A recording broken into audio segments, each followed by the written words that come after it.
Alright, yo, welcome back to the YouTube. Today, guys, we're going to talk about training splits. So, a training split is how you split up your muscle groups throughout the week so you're not just hitting full body every single day. Now, there are full body splits. The most common splits to do would be full body, and then there's upper lower. So, Monday you'll do upper, Tuesday you do lower, rinse, repeat. And then there's push pull legs, which would be chest, shoulders, tris one day, back, bis the next day, and then legs after. And then usually you'll take a rest day and then rinse repeat that. And then there's also 4-day splits where you split up your whole body across 4 days. Another one of the more common ones would be a bro split, which is a 5-day split of chest, back, shoulders, arms, legs, all on different days.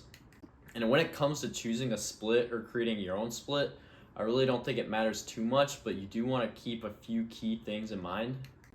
So for instance, you want to be fresh. You want all your muscles to be fresh by the next time you're hitting them. So like if you do arms one day and you blast biceps and then triceps, it's probably not ideal to go in and then hit like chest and back the next day just because your arms are going to be sore and it's going to kind of mess up your pushing on like your bench for your chest and also like your pulling movements for your back because the biceps are utilizing your back movements, so that can be a limiting factor.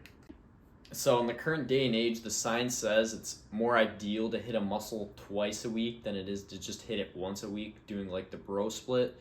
So that's why you see a lot of people opting for the push-pull leg split instead of doing the 5-day bro split now.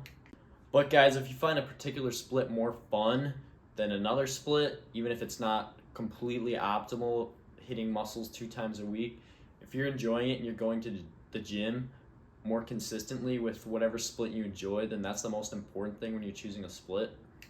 Also, guys, you got to think about how often can you hit the gym. Are you available to hit the gym? So if you're available for 6 days in the week, you could do a push-pull leg split. So you could do push-pull legs, rest. But if you're only available for like 4 days a week, then you could probably do an upper-lower split. That would suit you a lot better.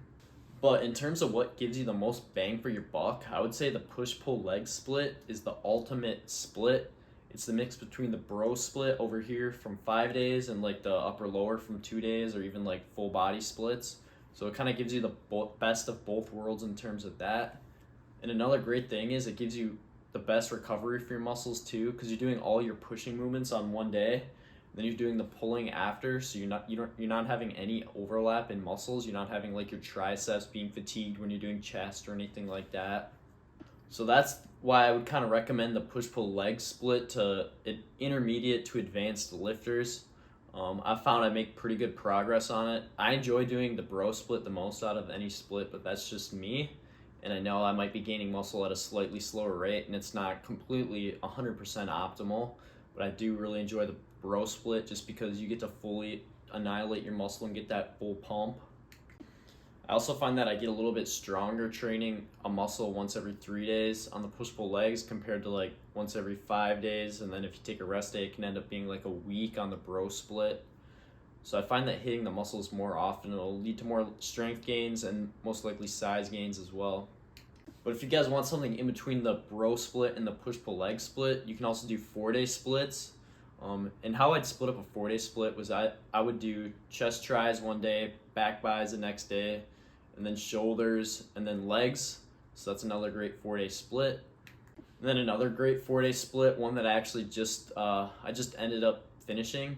I'm going back to a push-pull legs now. The one I was doing was shoulders, tris, legs, back and rear delt, chest and biceps, and then usually rest, and then usually repeat. So I definitely say full body split or an upper lower split is really good for beginners or people that just don't want to go to the gym maybe 6 times a week. Maybe you only have 4 or 3 days to go to the gym. So those can be a lot more time efficient and you can get a lot more accomplished in those workouts just with slightly less exercise selection, slightly less volume. But ultimately, guys, I really don't think the split is going to make that much of a difference in like your training progression and stuff. I think you can make gains on really any split as long as you try and you put in effort. You'll notice that a lot of the pro bodybuilders, they all do the bro split. I just think this is just because they're just on steroids, so any split they're going to do is going to work as long as they're training with intensity, eating right, sleeping right, all that good stuff. They can pretty much just do whatever. So I think the reason why they opt for the bro split is just because it's the most fun to do. And it feels like you're accomplishing the most in that workout when you do 20 sets for chest. But like I said, I think the push-pull leg split or like a 4-day split is the best for like intermediate / advanced. If you've been working out for like a year or even over a year, I'd recommend doing one of those. Those are the ones that I personally like the most and what I would recommend to you guys. But thank you guys for watching. Please like, comment, subscribe. Let me know what I want to see next. See you guys next time. Ooh.